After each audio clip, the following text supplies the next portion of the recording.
Hey, what's up, guys? This is Chung here.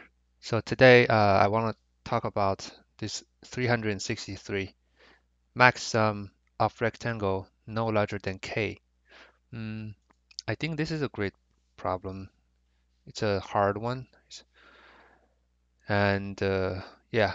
So you're given like a non-empty 2D matrix, 2D matrix, and an integer k, and you need to find the max sum of a rectangle in the matrix such that its sum is no larger than k. 2D matrix, right? So we have a few numbers here. So that's a 2D matrix, and we have a target k. And basically among all those kind of rectangles, right, you need to find a rectangle whose sum is no larger the maximum sum, right? As close to k as possible, but not greater than k. I mean, so there are some like the notes here. The rectangle inside the matrix must have an area greater than zero. Actually, I was like struggle. I was confused about this part because I was thinking like maybe this one means that you can only have like more than two columns or two rows, but it turns out this thing doesn't really matter. So I mean, even this one element can still, I mean, be counted as a rectangle.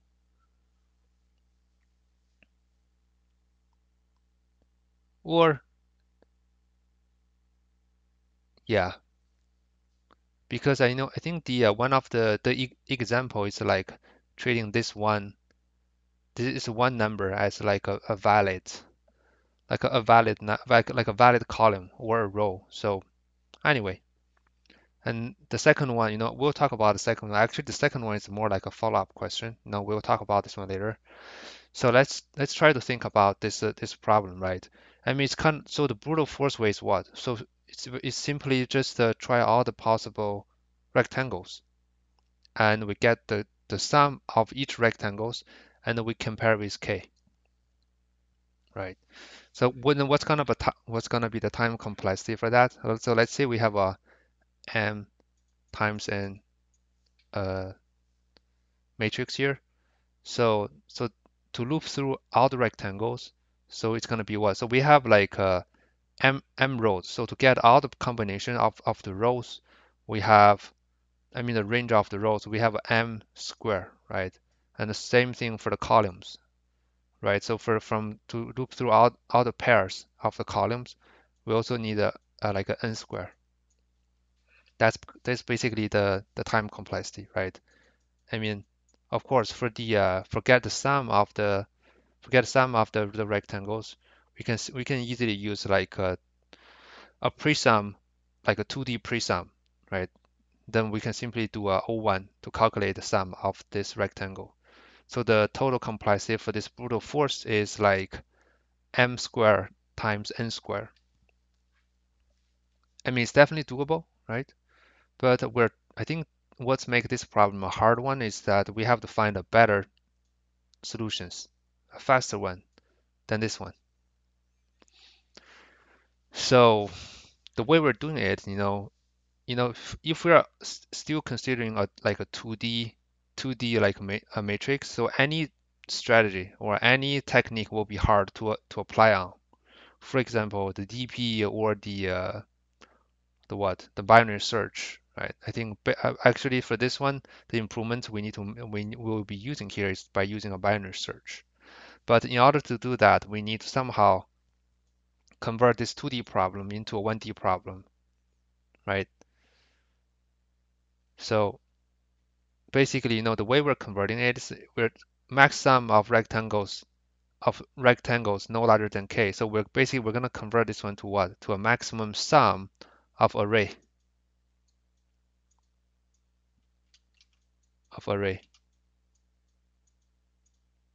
to a no larger than k. So that's how we convert this 2D problem into 1D. But then how can we convert this problem, right, to a 1D problem? Basically, we have to there are like two ways. We can either compress this 2D matrix horizontally or vertically. Okay, so what does it mean? It means that let's say we're compressing this this 2D array 2D matrix vertically. So it means that we loop through on the column pair first. So let's say for this one we loop through all the column pairs, right? So it's going to be here. Let's say for example we have these two columns. We have a column one and we have column two. Okay. Okay. And oh, by the way, so when I'm talking about this improvements here, we still need to try all the possible uh, matrices because because we have a negative values here. So I mean even though we can have some early terminations like the as long as we get like a sum equal to k, we can simply return k. That's early termination. But the worst case scenario is always we always need to traverse to try all the possible rectangles. So back to our improvements here. So assuming we have fixed these two columns, now what's left is in the not what's left is all the columns, right? Starting from this column, between these two columns, right? And assuming we have these two columns, so what kind of options do we have? We have this one. We have this like this rectangle, and then we have these rectangles. So and then we have to try all the rows, right? That we fix columns, we try the rows. But keep in mind, right? As you guys can see, so no matter how we select the range of rows here, since this is the rectangle, so as long as we include a row here, we have to include everything, all the numbers on this row. Okay, so now you guys can find out, right? We can simply summarize, basically squeeze this four columns into one column. Basically, for each of the rows here, we summarize it. So and here now, this thing will become to what? Will become like a single row with a sum one, sum two, and sum three, right? So after we have this one, now the problem comes down to what? So with this like the sum of the rows here, what's gonna be the max sum, right? No larger than k, because so if we are include this one, basically we are including this rectangles here. If we try to look for S1, S2 here, we are as if we are uh, looping through these rectangles, so on and so forth. Okay, so now the question comes down to how can we efficiently do this? Right? I mean, if we have to do a search, if we have to do a like search, like the try all the possible pairs of the rows here, of each item. So this one will become to like what the m square. So then the total complexity will not be improved at all. So that's how we want to improve this part to what to a better time complexity. So the way we're using it is like what? Let's say we have like this one. I'm going to have like mm, what's going to be the number? 2, minus 1, 3, minus 4, 6, something like this. So now we have like a 1D array here. Now we need to find the maximum sum of this array that's no larger than k. So how can we do that, right? So the trick here is that we maintain like an increasing presum. So why is that? Because let's say, this is kind of like a DP idea here. Let's say we're at like this we're at this DPI here. So the DPI has a value of what? now with the DPI here, we know the presum of this ith number. Okay, so basically with this presum and with this k here, we have a target. We know, let's say we have like the DP, the presum. Let's say the presum of this ith number is 6. Okay, and the k is equal to 2, right? So what does this one telling us? It tells us, the current presum is 6 and the k is 2. So what we're looking for? We are looking for 4. So our target will need like 6 minus 2, which is 4. So it means that ideally we need to find a presum whose presum equals to 4, because that will give us like exactly the case we need. If we cannot find it, then we have to find it, since we're looking for like the range, right? The sum of this range of the subarray whose is smaller than k. So it means that if we cannot find 4, we need to find a presum whose value is greater than 4. So then it means that we need to find like a DP. Sorry, not.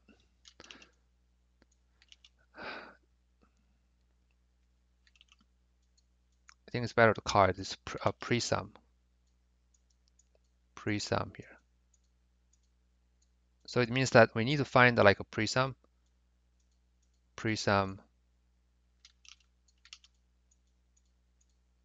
whose value is equal or greater than 4, right? Because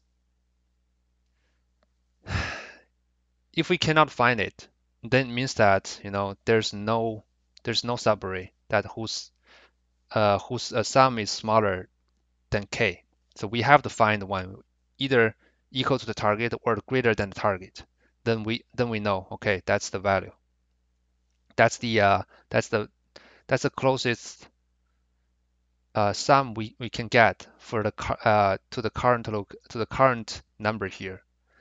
And since we'll be looping through this number from start to the end, we have to somehow, to be able to find these numbers, right? A better idea is that we need to maintain like an increasing presum here, right? So, and the way because as long only we have a increasing presum, then we can apply a binary search on it, so that we don't have to do a O of M search on this number here. We can simply do a binary search to find the location we need for us to get the the target presum we can use. Okay. Yeah, I mean I know it's a little bit confusing, but that's the idea here. I think another I was thinking about, if I can use a monotonic queue to solve this problem, um, I saw this like minors, because I think I have seen similar problems, with the minors numbers here. They were using like the monotonic queue to find the shortest length, the shortest subarray or subsequence or subarray whose like sum is no greater than k.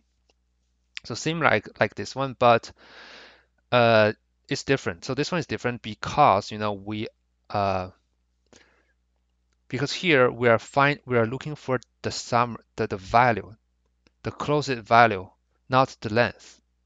So which means that we have to keep all the previously values. We cannot use like the monotonic queue to pop out the values we don't need, because here we might need any value, because any value can give us may give us the number that will be closer to this k here. That's why we have to keep all the presum values, and that's why we have to use a binary search plus the maintaining like an increasing presum. Okay, cool. I think I have explained enough. So let me start coding here, and I will explain more while I'm doing the coding here. Okay, sure. So, and okay, let me try to start from here. We have a so the code will be a little bit long here, just stay with me, guys. So I'll try to code as quickly as I can. So now we need the presums, right? Like I said, and even though we're doing like this improvement to fix the two columns, right? And we still need to squeeze the columns into one so that we still need a presum can help to help us to do a O1 summarize, right? So basically, I'm storing each row's presum into this presum array here. So we have I in range of m here, right? For each row, I'm going to have a row presum, and then equals to this. So we have a for j, right? That's the column in range n here, right? So I mean for j equals to 0, so here we have a special case dot append matrix, right? So the matrix I and j else row pre-sum equals to the, I'll just copy this one here, plus, right, plus row pre-sum minus 1, okay? I mean, you could have used, instead of using a array here, you could have used like dictionary, for the dictionary, basically we initialize this with 0, 1, with key is equals to 0, 1, and the value is 0. That's how we fix this minus 1 case. But so should I use this one?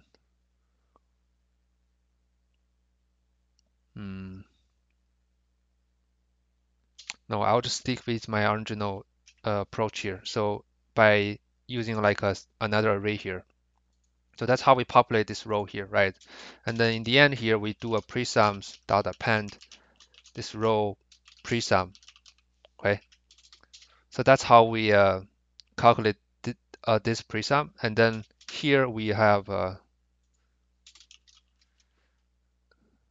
calculate, right? Presum for each row, right?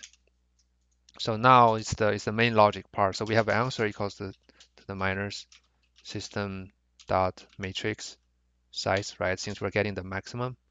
And now for like C2 in range of, and now we're looping through the loop odd column pairs, right? So C1 in the range C2 plus 1. So here, keep in mind here, since the basically C1 is this, we have C1 and C2.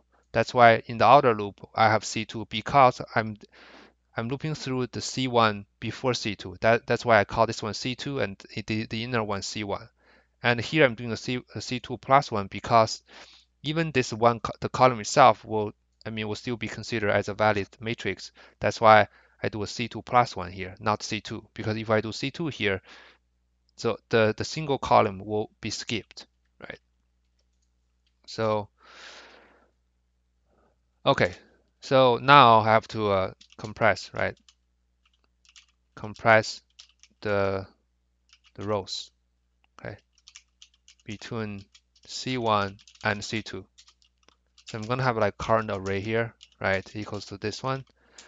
And for each row here, so for each row we have a m, right? So for each row here, I'm going to have like a row sum, right? So the row sum equals to what? That's when we need these presums here. So we're gonna have like presums, and the end is C2, right? So the first one is the ith row, and then this C2 here, and then we minus the what?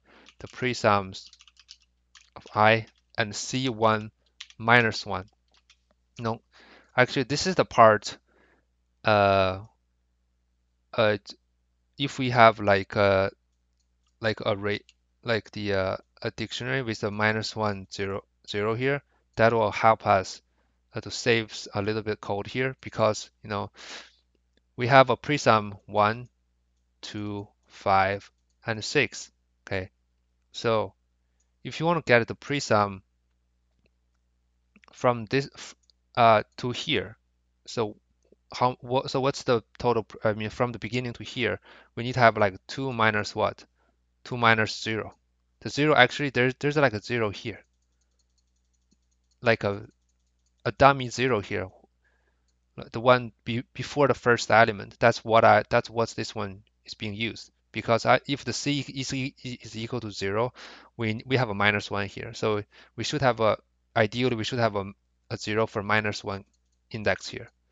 But that's why I thought I was thinking, okay, if we use a dictionary with this one, we can just simply use this one line of code. But since we don't have that, it means that we have to take care of this C1 equals to 1 to 0 case separately. So which means that I'm going to have like a if else here. So we return this one if the C1 is greater than 0. Okay, else 0. Yeah, that's how I handle that. And then I have a row sum, and then I'm going to append this thing to this sum, right? Okay, so now we have, after this for loop, right, we have an array with the value for each row sum. Now I just need to get the answer equals to the maximum of answer dot. I'm assuming we have a get max sum with a 1D array. Okay, and then I can have like a early termination. Like I said, if the answer is equal to k, we simply return k, right?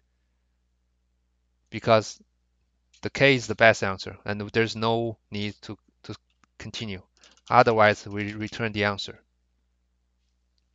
Okay, so that's the main logic part. Now we need to implement this part, right? So we have a this one here. We have array here. So to implement this part, like I said, we need to use the assorted presum, right?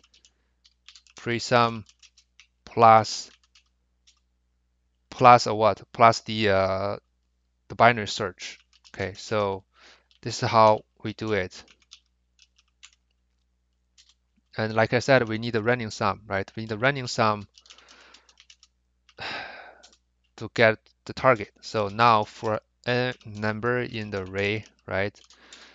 We update the running sum. So now we have a running sum. Okay, we have running sum here. Now we do a what? With the running sum we need a target. So the target is what? It's the running sum minus k. That's the target where we need to search. The target sum, right? Now we have an index. The index is what we do a binary search, like bisect left, and then we have a sorted pre-sum, right? And then we do a target sum.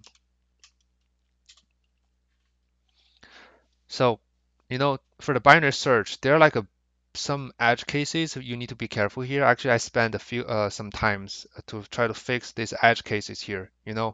So what's the edge case? So the first thing first, how this thing works. Okay. So let's say we have like we have 1, 3. So keep in mind we're maintaining like this sorted array. So the way I'm maintaining a sorted array here, I'm in the end here of each for loop here, I'll do this bisect insort. So in Python, there's like this bisect insort to maintain a sorted array here. So we have sorted presum with the running sum. Okay, so that's how I maintain the sorted presum list here. So assuming we have this one here, let's say we have 1, 3, 5. in the sorted pre-sum here. Now let's say we have a target. Let's say the target is what? Let's say the target is 4. Let's say the target is 4. That's the happy path, right? So when the target is 4, when we do a by select left, what's index we'll get? We'll get 1, 2, and 3. I'm sorry, 0, 1, 2. So the index will becomes to 2. Okay. And 2 is 5. And 5 is exactly the answer we need. And by the way, why we need a bisect left here? This is because, if we have like instead of 4 here, instead of 5 here, let's say we have 4, right? And the 4 is the same as our target. So in this case, well, which index we need? We still need 2, right? Because the 4 is still the ones we need. If we do a bisect right, so if we have 4 here, we'll get 3 here. Okay, that will be the wrong answer. Okay, so let's come back to this example here, 1, 3, 5, and when the target is equal to 4, we will get 5. So that's the answer we need, right? So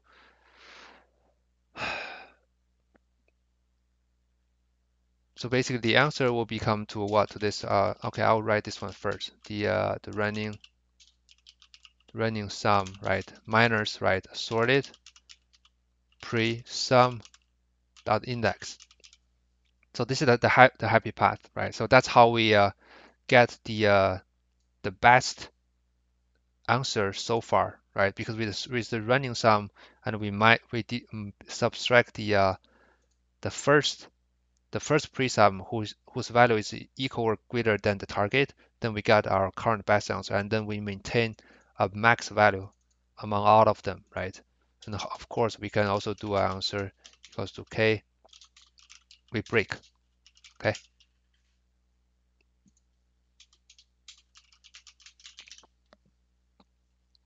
So, but there are like a bunch of edge cases here. This is the happy path.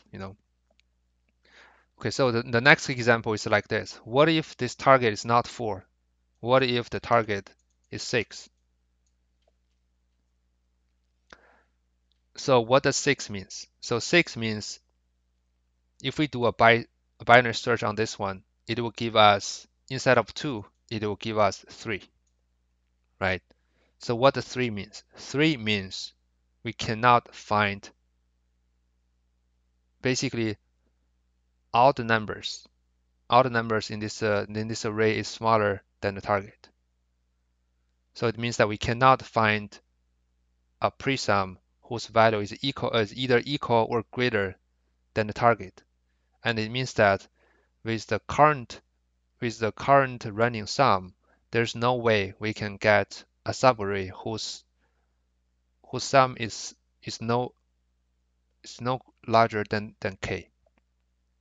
So it means that we cannot always do this update. We have to somehow find a way to check that, right? The way it checks that, So how do we check if there's like if there's no valid candidates, right? We simply do this, right? So if the index is smaller than the length of the sorted pre-sum, and then we only do this when the index is smaller than this, because as you guys can see, every time when we couldn't find it, so the index will be on the far right most, right, which will be the same as the length. So 3 is the same as the length of the array here. That's why every time when the index is the same as the length of the array here, we will skip this part. And yeah, so that's that. And so how will this work, right? Yeah, that's how we take care of the first edge case, which is the there's no valid candidates for us to update the answer. And the second edge case is, how about the first one?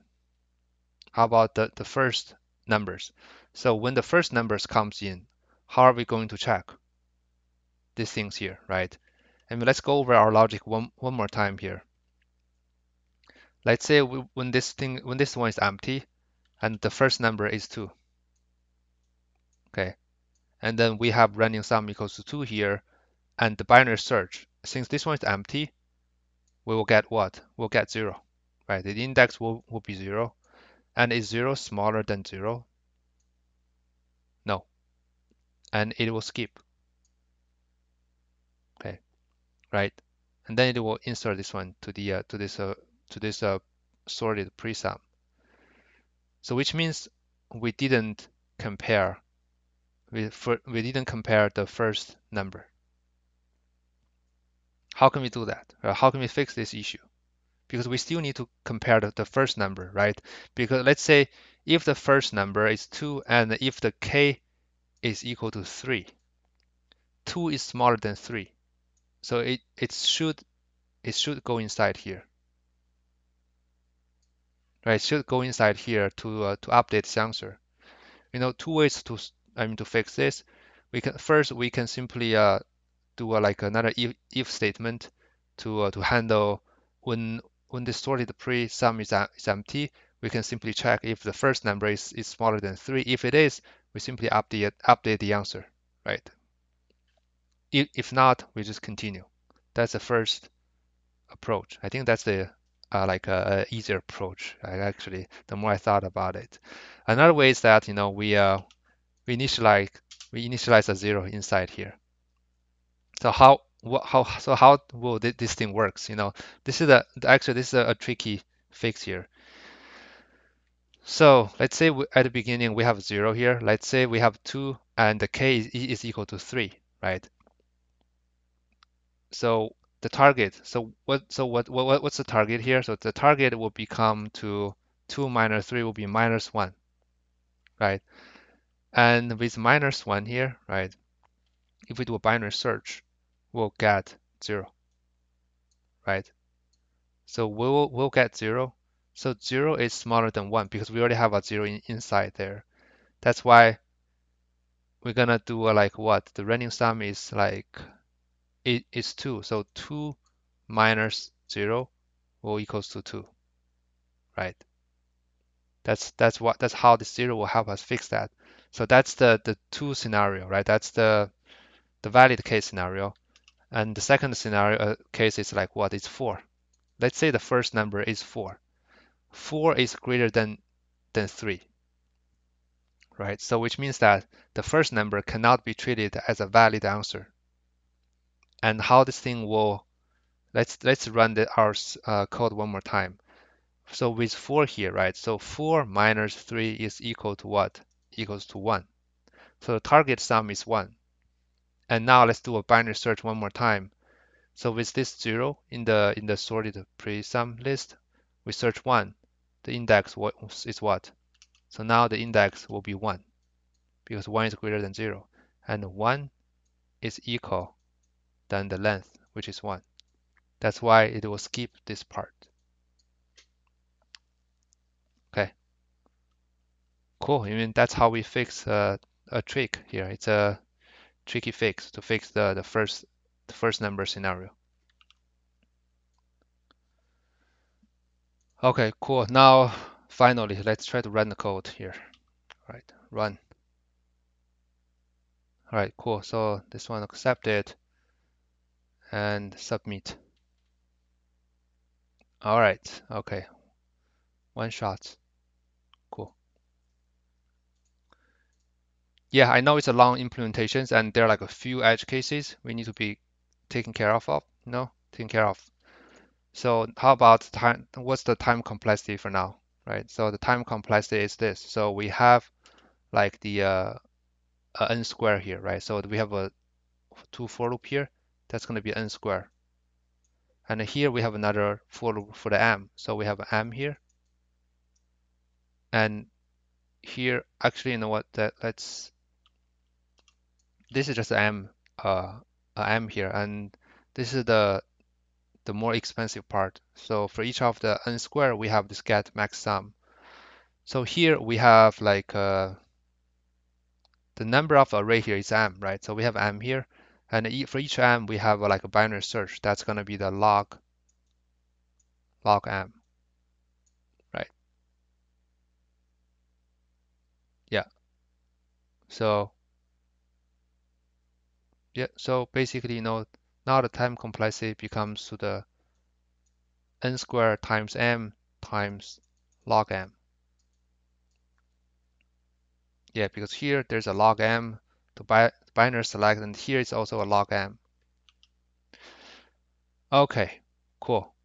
So now here's the follow-up. Basically, if the numbers of rows is much larger than the number of columns, what's gonna happen?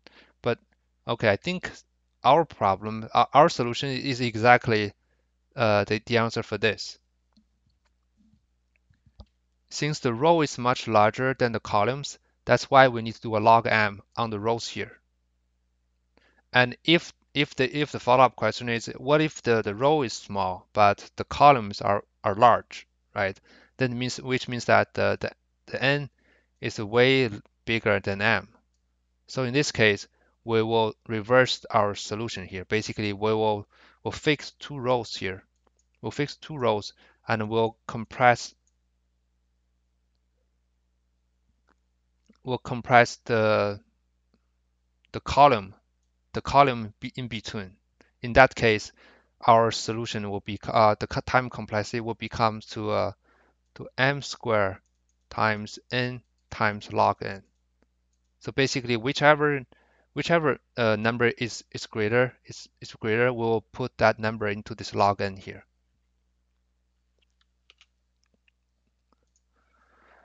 All right, I think that's it for this problem. Thank you so much for watching this video, guys. Stay tuned. I'll be seeing you guys soon. Bye bye.